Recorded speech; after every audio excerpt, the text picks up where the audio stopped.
ঈদের দিনে ইনটেক অর্থাৎ শুধু ঈদের দিনের জন্যই প্রথম আজকে নতুন জামা, নতুন লুঙ্গি, নতুন শার্ট কিনা অথবা পড়তে হবে, এটার কোনো সুবুত, কোনো অস্তিত্ব কোরআন সুন্নাহ কোনো ওলামার বক্তব্যের মধ্যে নাই।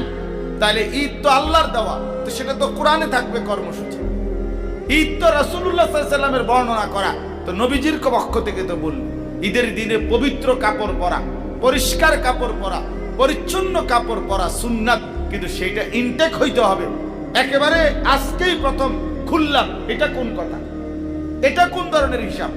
এটা সম্পূর্ণ আপনার ইসলাম বিদ্বেষী দুশ্মনরা বানায় নিছে। অ্যাড দিয়ে দিবে, এখন প্রতিদিন বিজ্ঞাপন দিতেছে ঈদ মানে নতুন জুতা, ঈদ মানে বলে নতুন জুতা। এটা তার বাফেরই ঠিক করছে, ঈদ মানে নতুন জুতা। তোমার বাফে ঠিক করছে এটা। ঈদ মানে নতুন জুতা কি? ঈদ মানে নতুন। ঈদের দিনে ইনটেক অর্থাৎ শুধু ঈদের দিনের জন্যই প্রথম আজকে নতুন জামা, নতুন লুঙ্গি, নতুন শার্ট কিনা অথবা পড়তে হবে, এটার কোনো সুবুত, কোনো অস্তিত্ব কোরআন সুন্নাহ কোনো ওলামার বক্তব্যের মধ্যে নাই। তাহলে ঈদ তো আল্লাহর দেওয়া, তো সেটা তো কোরআনে থাকবে কর্মসূচি।